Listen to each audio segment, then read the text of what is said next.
ओम अज्ञानतिमिरान्धस्य ज्ञानाञ्जनशलाकयः चक्षुरुन्मिलितं येन तस्मै श्रीगुरुवे नमः। हरे कृष्णा। आज गीता श्रृंखला के सत्र क्रमांक 331 में आप सभी भक्तों का हार्दिक स्वागत है। आज हम 10वें अध्याय का शुभारंभ करते जा रहे हैं, जिसका शीर्षक है श्री भगवान का ऐश्वर्य। शीर्षक से ही भक्तों स्पष्ट हो रहा है कि भगवान का ऐश्वर्य, साधारणतया इस जगत में प्रत्येक व्यक्ति अपना ऐश्वर्य का प्रदर्शन करना चाह रहा है। प्रत्येक व्यक्ति अपने ऐश्वर्य को समाज के सामने रखना चाह रहा है, जो कि है भी नहीं, नगण्य है, कुछ है ही नहीं, वो भी लोग प्रदर्शित करना चाह रहे हैं। और उसको सुनकर, उसको ऐश्वर्य के बारे में जानकर स्वाभाविक ही लोगों का उसके प्रति प्रेम विकसित होता है।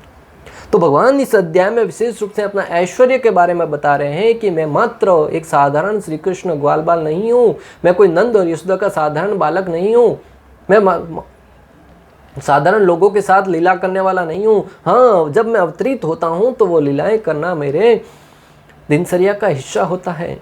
मैं अपने भक्तों के साथ आदान प्रदान करता हूँ, परंतु मैं कौन हूँ इसके बारे में भगवान श्री कृष्ण 10वें अध्याय में खुलकर अर्जुन के सामने स्पष्ट शब्दों में कह रहे हैं कि संपूर्ण ब्रह्मांड की प्रत्येक शक्ति भगवान से ही प्रकट होती है। प्रत्येक जीव जो भी कार्यान्वित करता है वो भगवान के द्वारा ही शक्ति प्राप्त करता है। यहाँ तक कि ब्रह्मा जी और शिव जी जैसे बड़े बड़े देवता, ऋषि मुनि, सप्त ऋषिगण, सब जीव है वो भगवान श्री कृष्ण के ही अंश स्वरूप है और भगवान से ही शक्ति प्राप्त कर रहे हैं।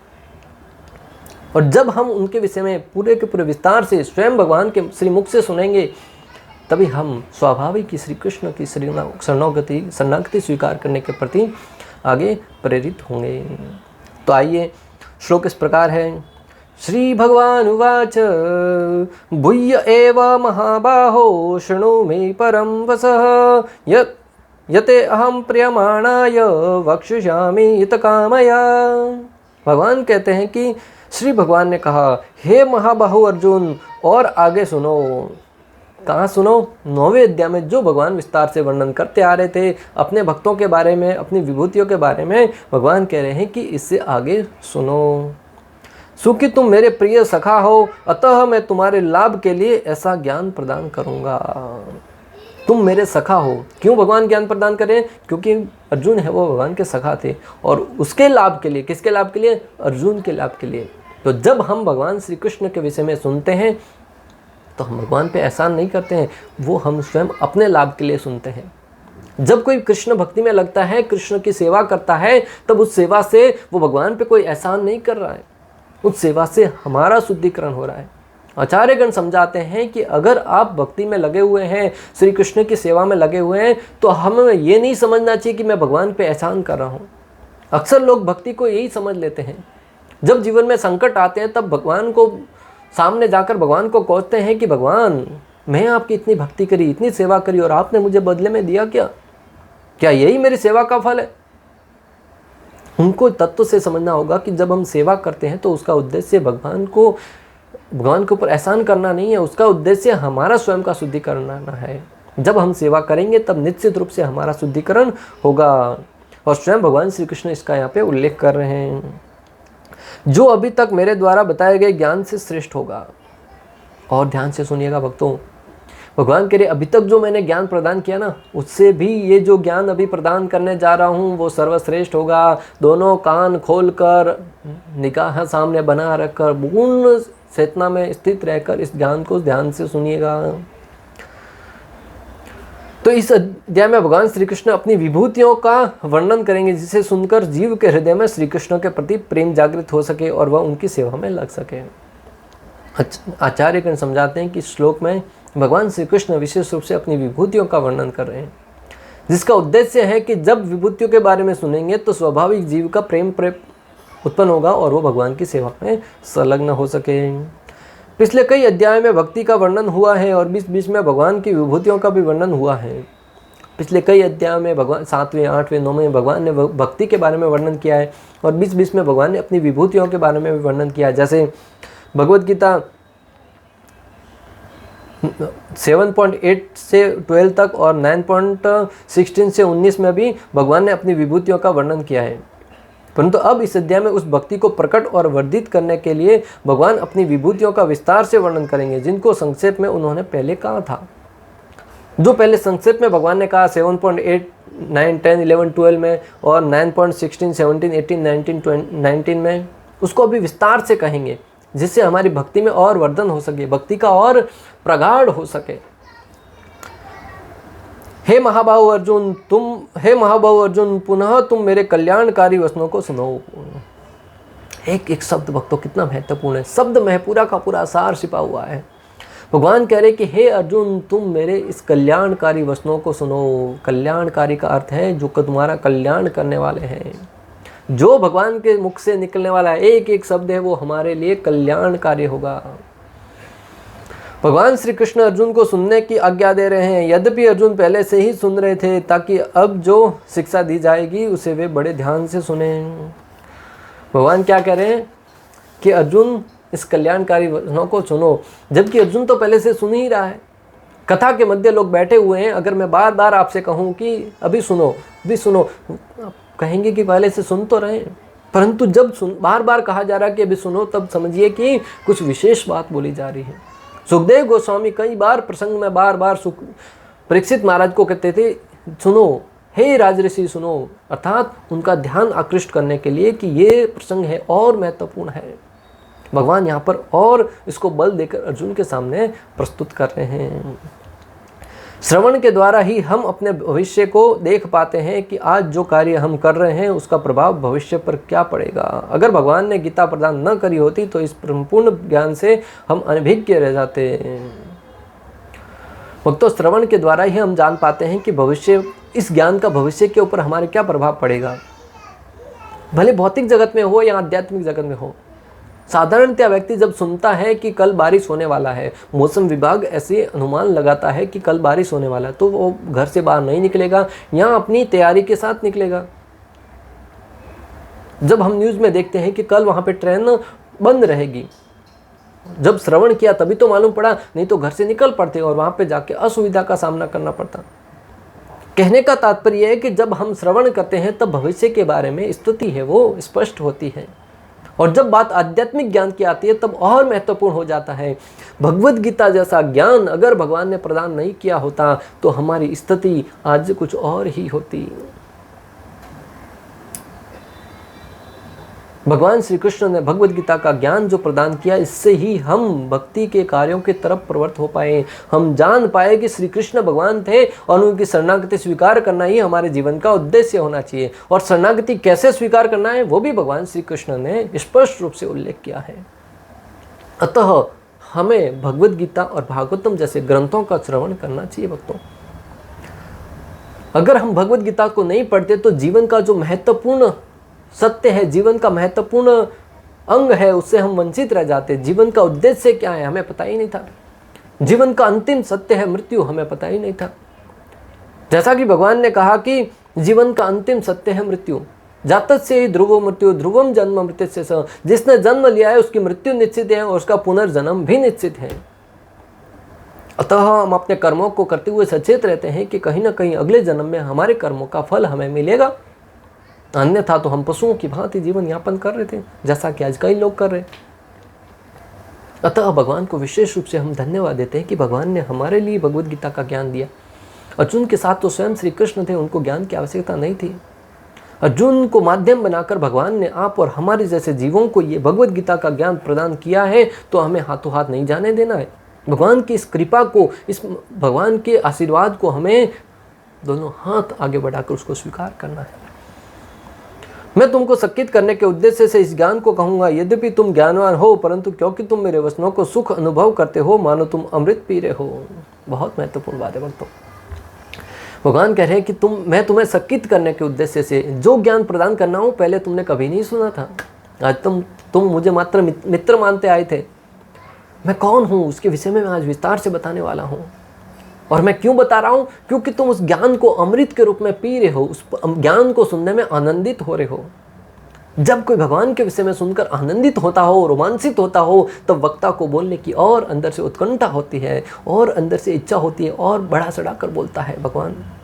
जब सामने वाले वक्ता है वही मायूस, हताश, निराश बैठे हैं, आलस्य, उबासियाँ ले रहे हैं, तो बोलने वाला वक्ता है वो भी वक्ता ठीक से नहीं बोल पाता, भले कितनी ही तैयारी क्यों नहीं करके आया हो, वो ठीक से नहीं बोल पाता वक्ता। इसलिए वक्ता के बोलने में श्रोताओं का बहुत महत्वपूर्ण योगदान होता है। मैं तुम्हारी भक्ति को जागृत और वर्धित करने के हित कामना से यह वचन कहूँगा। मैं तुम्हारी भक्ति को वर्धित अर्थात भक्ति को बढ़ाने के लिए, हित कामना के, तुम्हारा हित के लिए ये वचन भगवान श्री कृष्ण यहाँ पर कहने वाले हैं। कृष्ण कथा में मन लगने के 3 कारण हैं।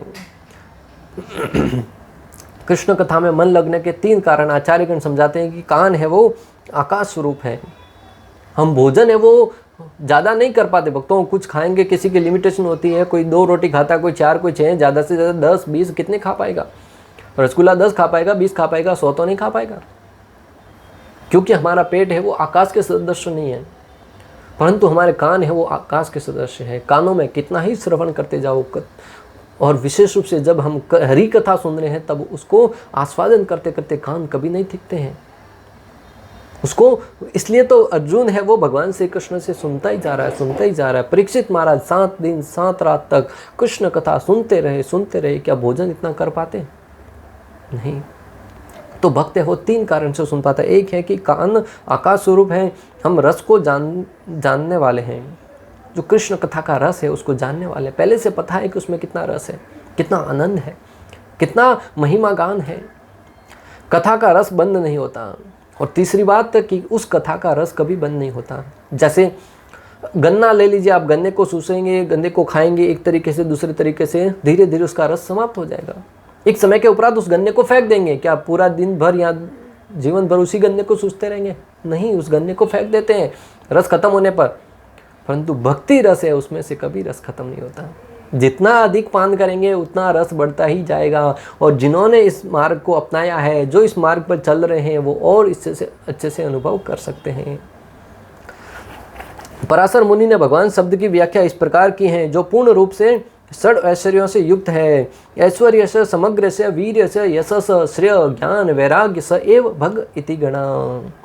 जिसके पास संपूर्ण मात्रा में बल हो, जिसके पास संपूर्ण मात्रा में यश हो, संपूर्ण मात्रा में धन हो, संपूर्ण मात्रा में ज्ञान हो, संपूर्ण मात्रा में सौंदर्य हो, संपूर्ण मात्रा में त्याग हो, वह है भगवान।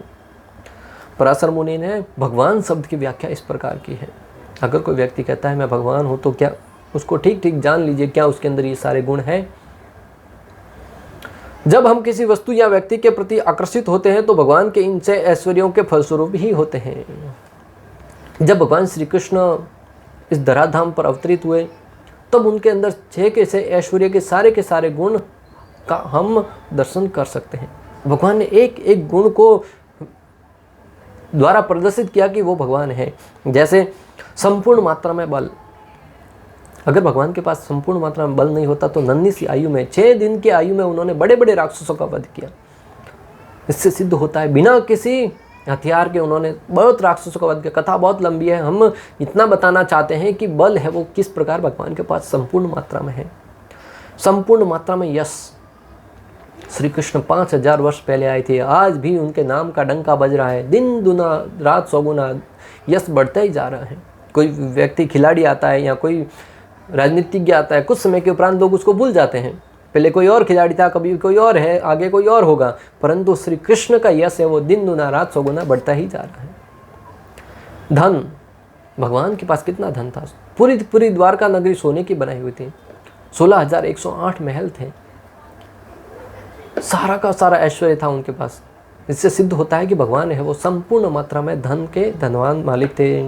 ज्ञान, सांदीपनि मुनि के आश्रम में ज्ञान अर्जित करने गए तो थे, परंतु जो ज्ञान उन्होंने वेदों के माध्यम से अपने श्वास से चारों वेदों का प्रकट ज्ञान ब्रह्मा जी को दिया था, वो गए थे ज्ञान लेने के लिए, मात्र ये स्थापित करने के लिए कि हमें गुरु को स्वीकार करना चाहिए, वरना सारा का सारा ज्ञान उनको पहले से विद्यमान था।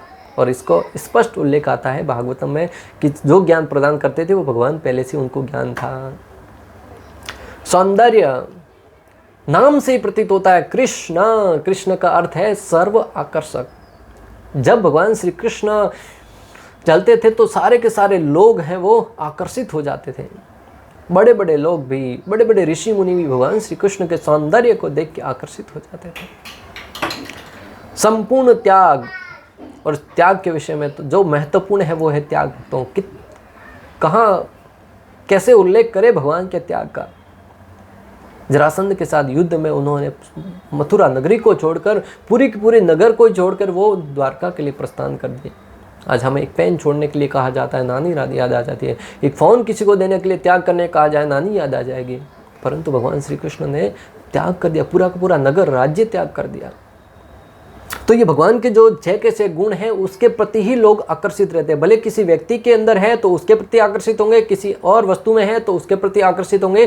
क्यों आकर्षित होते हैं? भगवान के इन 6 गुणों के आधार पर ही। भक्तों, महत्वपूर्ण यह है कि हमें भगवान से प्रार्थना करनी चाहिए कि हम जो वैराग्य है उस ज्ञान को प्राप्त करें, उस गुण के प्रति आकर्षित हो।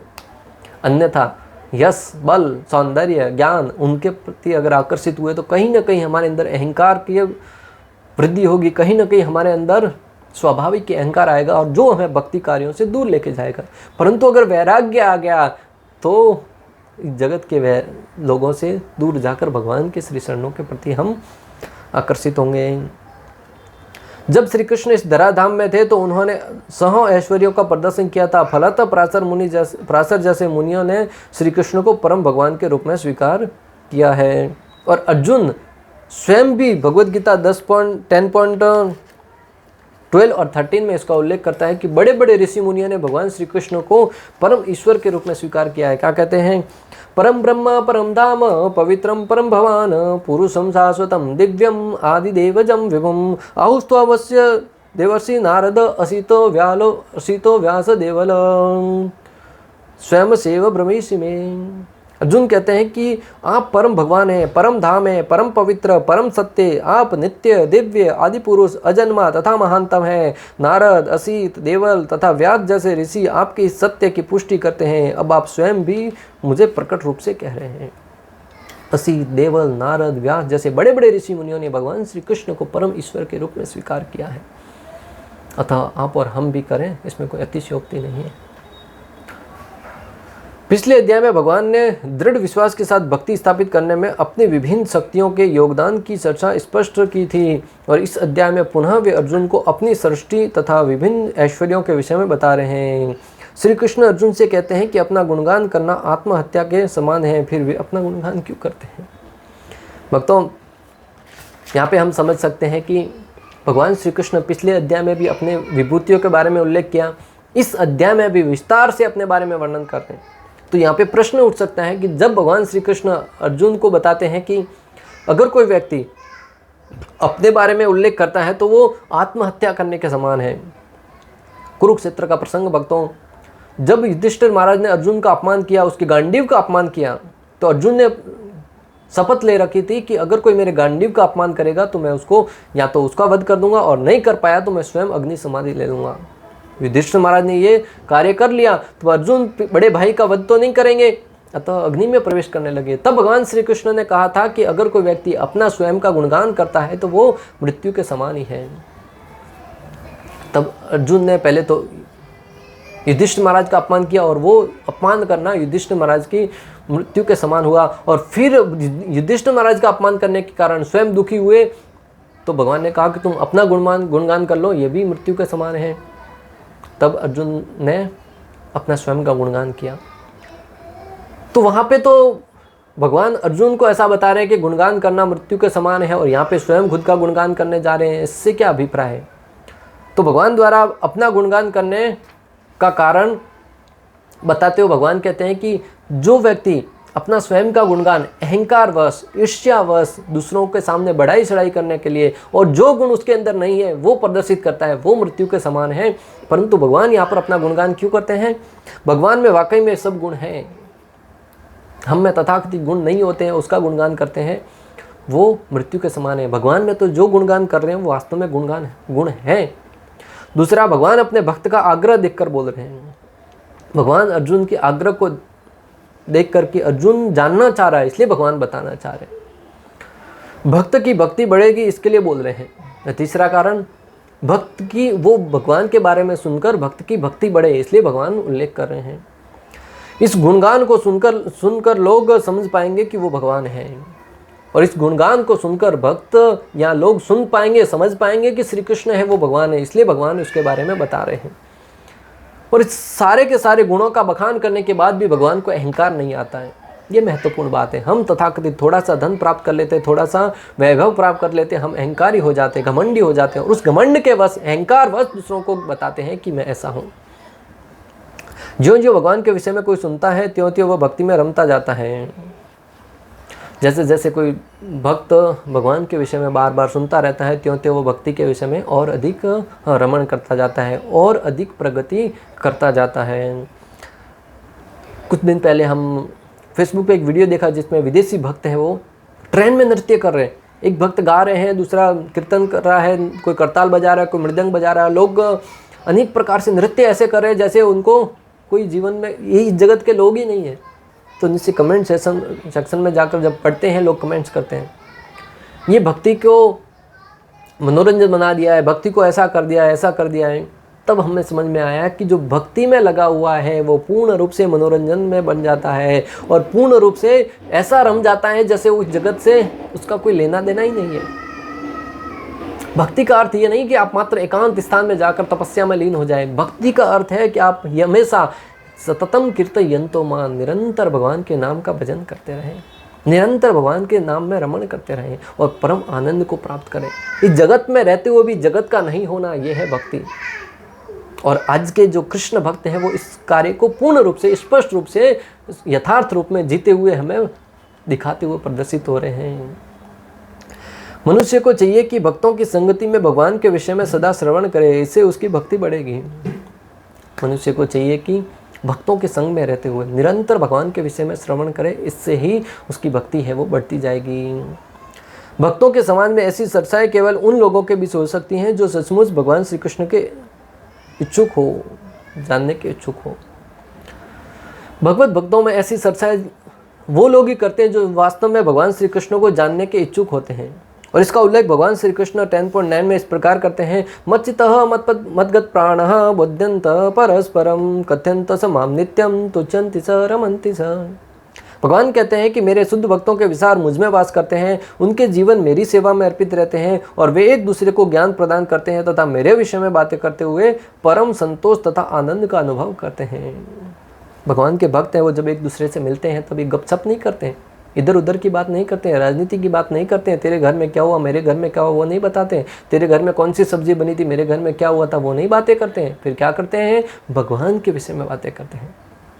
आज क्या सेवा करी भगवान की, आज कितना नाम जप किया, साधना तो ठीक से हो रही है, सेवा तो ठीक से हो रही है, कहीं भटक तो नहीं गए।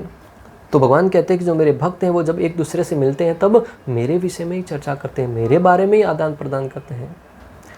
भक्तों के समाज में ऐसी चर्चाएं केवल उन लोगों के बीच हो सकती हैं जो सचमुच कृष्ण भावनामृत प्राप्त करने के इच्छुक हैं। ऐसी चर्चाओं में अन्य लोग भाग नहीं ले सकते, ऐसी चर्चाओं में अन्य लोग भाग नहीं ले सकते क्योंकि उनकी रुचि नहीं है। उनको जब भक्ति करने के लिए बैठाया जाता है तो नींद आने लगती है, माला जप करने के लिए बहुत तो उबासियाँ लेने लगते हैं, कथा में बिठाओ तो नींद आती है, और टीवी देखने के लिए बिठा दो, गपशप मारने के लिए बिठा दो, रात रात भर जागते रहते हैं, सैटरडे नाइट फुल नाइट बातें करते रहते हैं, कोई पाव नहीं, कोई सर नहीं, इधर उधर की बातें करते रहते हैं, उसमें ही जीवन यापन कर रहे हैं। भगवान अर्जुन से स्पष्ट शब्दों में कहते हैं कि सुखी तुम मुझे अत्यंत प्रिय हो, अतः तुम्हारे लाभ के लिए ही ऐसी बातें कह रहा हूँ। भगवान यहाँ पर स्पष्ट रूप से अर्जुन से कह रहे हैं कि तुम मुझे प्रिय हो और तुम्हें मेरी कथा आनंद प्रदान करने वाली है, तुम्हें अमृत के समान आनंदित कर रही है, इसलिए मैं तुम्हें यह ज्ञान दे रहा हूँ। और भगवान भगवद गीता में भी कह चुके हैं, जो मेरे भक्त हैं, जो मेरी शरणागति स्वीकार करते हैं, उसे ही भगवद गीता का ज्ञान दीजिएगा। अर्थात वही व्यक्ति ज्ञान स्वीकार करेगा, दूसरा कोई तथाकथित स्वीकार कर ही नहीं पाएगा। अतः इस श्लोक में विशेष रूप से हम ये समझते हैं कि आने वाले श्लोकों की झलक दिखाई दी है कि आने वाले श्लोकों में 10वें अध्याय में भगवान अपनी एक एक करके संपूर्ण विभूतियों के बारे में वर्णन करेंगे कि भगवान है कौन वास्तव में, भगवान की परिभाषा क्या है। मात्र अर्जुन का सारथी बनने से कोई भगवान नहीं बन जाता, मात्र एक युद्ध जीतने से कोई भगवान नहीं बन जाता। भगवान के क्या गुण होने से उसके बारे में भगवान आने वाले श्लोकों में वर्णन करेंगे। अतः आपसे निवेदन है कि यथारूप में इस श्रृंखला में हमारे साथ बने रहिए। एक एक श्लोक के माध्यम से हम समझेंगे कि श्री कृष्ण कौन है, श्री कृष्ण का ऐश्वर्य क्या है, श्री कृष्ण की शरणागति स्वीकार करने का लाभ क्या है, श्री कृष्ण की शरणागति स्वीकार करने की विधि क्या है, कैसे भगवान के विषय में श्रवण करें, किस प्रकार भक्तों का संग करें। इसके बारे में विस्तार से हम आने वाले अनेक प्रकार के सेशन में हम उसके विषय में अध्ययन करेंगे। इस प्रकार श्लोक क्रमांक 1 का 10वें अध्याय के श्लोक क्रमांक 1 का भक्ति वेदांत तात्पर्य पूर्ण हुआ। अंत तक हमारे साथ बने रहने के लिए आप सभी का हृदयपूर्वक प्रेम पूर्वक बहुत बहुत धन्यवाद। श्रील प्रभुपाद की जय, श्री श्री राधा गोपीनाथ भगवान की जय, श्रीमद् भगवद गीता की जय। हरे कृष्ण कृष्ण कृष्ण हरे हरे, हरे राम